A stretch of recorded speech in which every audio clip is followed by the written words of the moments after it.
Hello friends, मैं आपके सामने गौरव मिगलानी। आज हम पढ़ने जा रहे हैं 12th क्लास का बिजनेस इन्वायरमेंट का चैप्टर। आप चाहे सीबीएसई से हैं, चाहे हरियाणा बोर्ड से हैं, किसी भी बोर्ड से आप स्टडी कर रहे हैं, अगर आप इस वीडियो को एक बार देख लेते हैं तो उसको देखने के बाद आपका चैप्टर बिल्कुल अच्छे से क्लियर हो जाएगा। तो बिजनेस इन्वायरमेंट होता क्या है?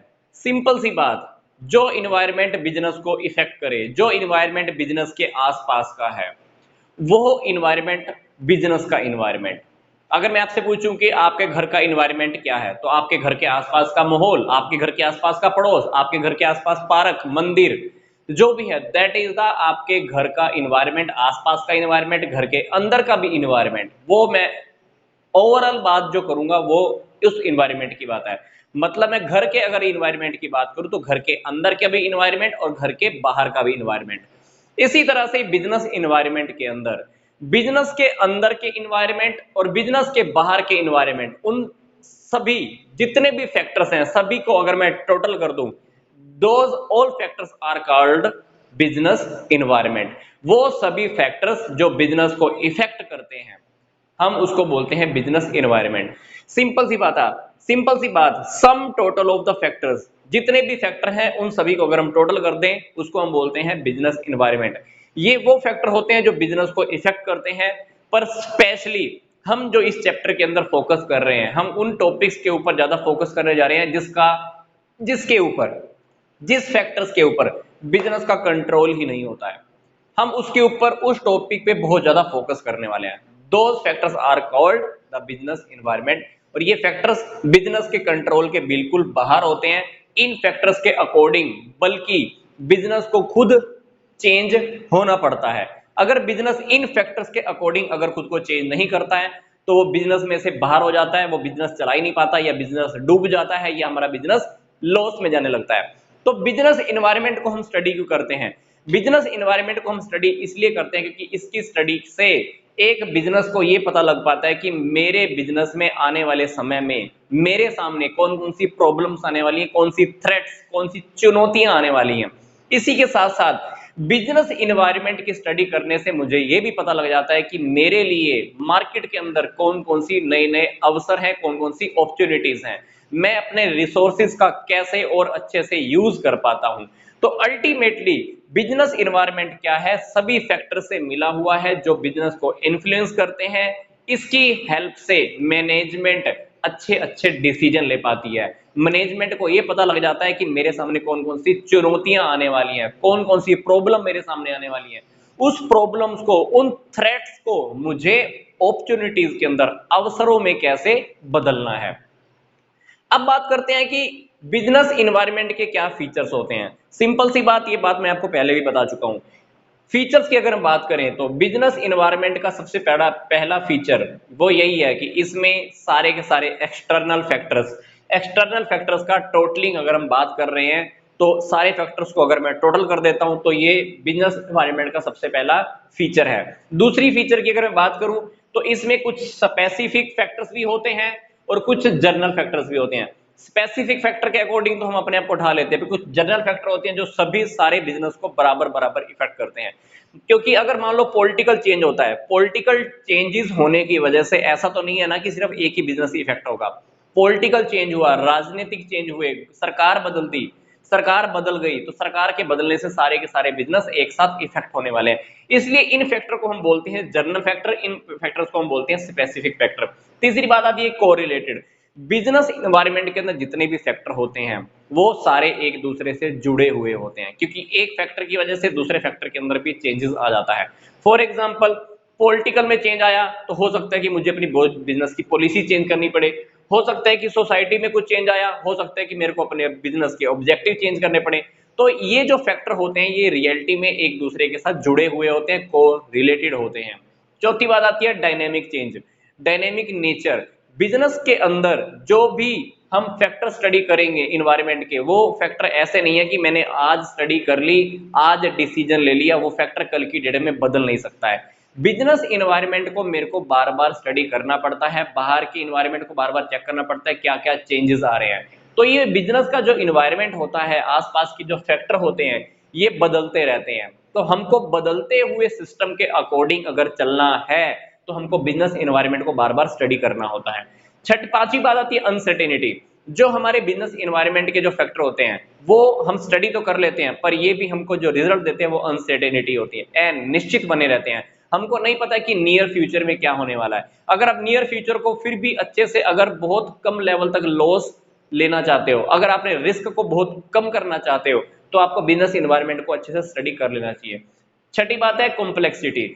इन फैक्टर्स के अंदर कॉम्प्लेक्सिटी होती है, क्योंकि इस फैक्टर की वजह से कभी कभी कुछ इफेक्ट हो भी सकता है, कभी कभी नहीं हो सकता है। कभी कभी कुछ बातें मिलकर एक साथ, कुछ फैक्टर मिलकर आपके बिजनेस को एक साथ इफेक्ट कर सकते हैं। और कभी कभी ऐसा भी होता है कि हमने जो फैक्टर स्टडी किया उसकी वजह से हमारा बिजनेस क्या पता इफेक्ट ना भी हो रहा हो, और क्या पता हमने जिस फैक्टर को स्टडी किया है उसकी वजह से हमारा बिजनेस तो इफेक्ट हो रहा हो, उसी फैक्टर की वजह से दूसरे बिजनेस पे कोई इफेक्ट ही ना आ रहा हो। तो बिजनेस के इन्वायरमेंट के जितने भी फैक्टर हैं उसके स्टडी करने के अंदर ऐसा नहीं है कि एक बिजनेस के अंदर एक फैक्टर इन्फ्लुएंस करता है तो हो सकता है कि दूसरे बिजनेस में कोई और फैक्टर भी इन्फ्लुएंस करता हो। इसलिए जो बिजनेस का इन्वायरमेंट जो हम स्टडी करते हैं, इसके जब सारे के सारे जो फैक्टर होते हैं वो थोड़े कॉम्प्लेक्स नेचर के होते हैं। किसी फिक्स फैक्टर के ऊपर हम काम नहीं कर सकते।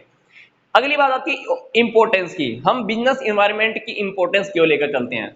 सिंपल सी बात, अभी तक तो हमको टॉपिक में क्लियर हो गया होगा। बिजनेस एनवायरनमेंट का अगर हम स्टडी कर लेते हैं तो मैनेजमेंट को फ्यूचर के अंदर अपॉर्चुनिटी का पता लग जाता है कि मेरे बिजनेस की फ्यूचर में क्या अपॉर्चुनिटी है, मैं क्या नया काम और स्टार्ट कर सकता हूं, या मेरे सामने जो प्रॉब्लम्स आएंगी उस प्रॉब्लम्स को मैं सोल्यूशन में कैसे कन्वर्ट कर लूं।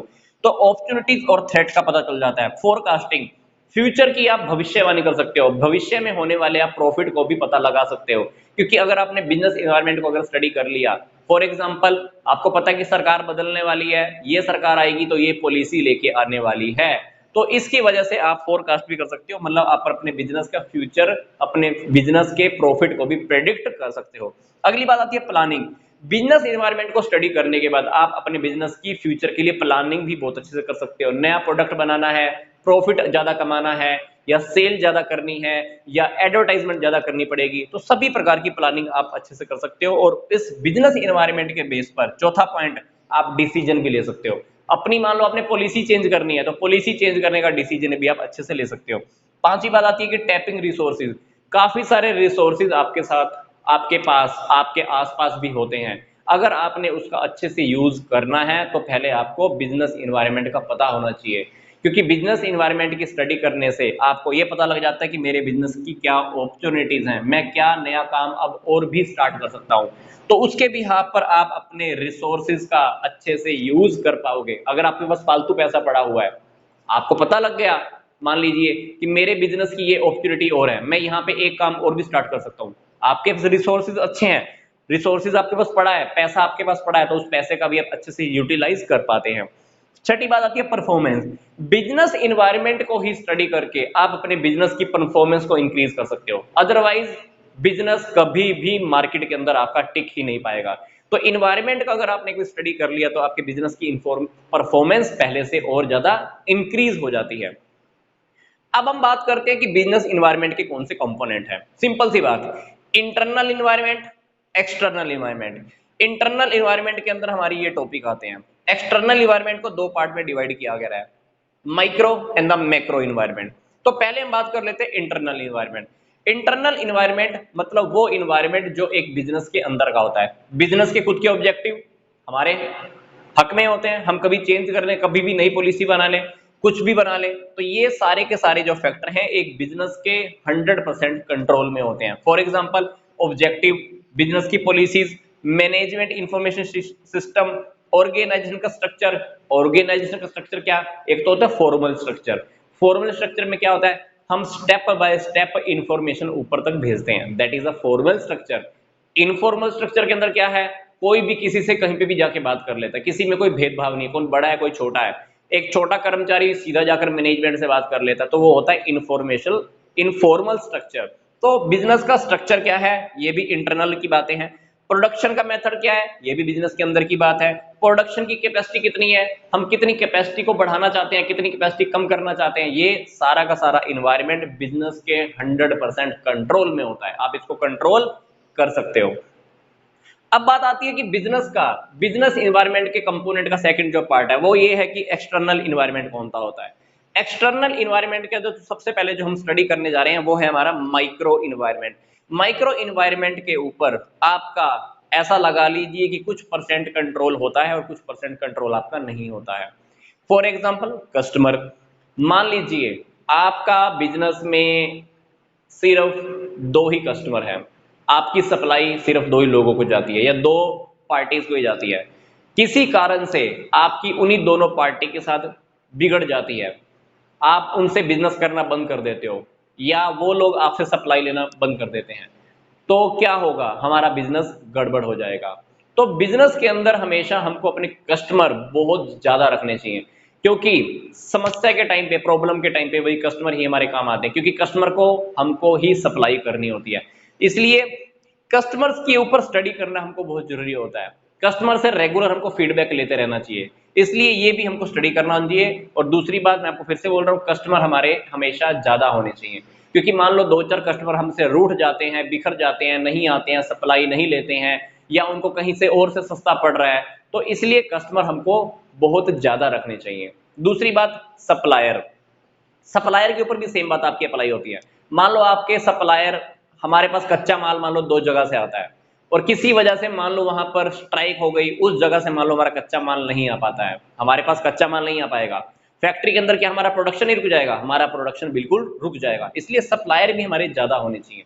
तीसरी बात कॉम्पिटिटर्स, कॉम्पिटिटर, कंपटीशन मार्केट के अंदर हमको कंपटीटर के ऊपर भी ध्यान रखना होता है। कभी मान लो सामने वाली प्रतियोगी, सामने वाला जो कंपटीटर है, मान लो उसने कोई ऐसा प्रोडक्ट निकाल दिया जो बिल्कुल सस्ता है या लो क्वालिटी का है, या उसने कोई प्रमोशनल स्कीम निकाल दी, या उसने कोई एडवर्टाइजमेंट ज्यादा कर दी, तो हमारे बिजनेस की तो काम हो गया खत्म। तो हमको कॉम्पिटिटर के ऊपर भी नजर रखना होता है, कॉम्पिटिटर को भी स्टडी करना होता है, कॉम्पिटिटर क्या कर रहा है, क्या प्रोडक्ट लॉन्च कर रहा है, क्या नया प्रोडक्ट लेकर आ रहा है, क्या प्राइस रखा है, एडवर्टाइजमेंट कैसे कर रहा है ना, तो वो सेल के प्रमोशन क्या यूज कर रहा है। तो कॉम्पिटिटर के ऊपर भी हमको निगरानी रखनी होती है, क्योंकि उसकी वजह से हमको अपने प्रोडक्ट के ऊपर हो सकता है कि प्रमोशन और ज्यादा तेज करना हो।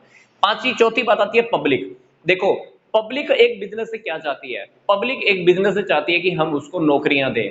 पब्लिक में से ही कुछ लोग ऐसे होते हैं जो हमारे पास नौकरी करने के लिए आते हैं, इसलिए पब्लिक को हमको नौकरी देनी होती है। दूसरी बात, पब्लिक को हम कभी कभी क्या करते हैं ना, फैक्ट्री ऐसी जगह पे लगाते हैं जहां पर नदी है, तो फैक्ट्री में से सारा गंदा पानी कहाँ बह जाता है, नहर में बह जाता है, और पानी पॉल्यूटेड हो गया। पानी अगर पॉल्यूटेड हो गया नदी का, तो वहां के लोग क्या करेंगे, उस पानी को यूज नहीं कर पाएंगे। तो पब्लिक को भी हमें सपोर्ट करना होता है, तो कोई भी ऐसा बिजनेस नहीं करना होता है जो पब्लिक को सपोर्ट ना करे। तो पब्लिक को हमें एम्प्लॉयमेंट देनी होती है, पॉल्यूशन नहीं फैलाना होता है। और तीसरी बात, पब्लिक को हमने जो भी प्रोडक्ट देने होते हैं वो अच्छी क्वालिटी के, कम प्राइसेस के ऊपर और फेयर प्राइसेस के अंदर देने होते हैं। पांचवी बात आती है एजेंट। होलसेलर से लेकर, रिटेलर से लेकर कस्टमर तक प्रोडक्शन हुआ, होलसेलर के पास गया, रिटेलर के पास गया, कस्टमर के पास गया, इस बीच की कड़ी के अंदर एक कड़ी और भी होती है जिसको हम बोलते हैं एजेंट। एजेंट क्या करते हैं, गली गली घूमते हैं, दुकानों दुकानों पे जाके पर्सनली लोगों से मिलते हैं।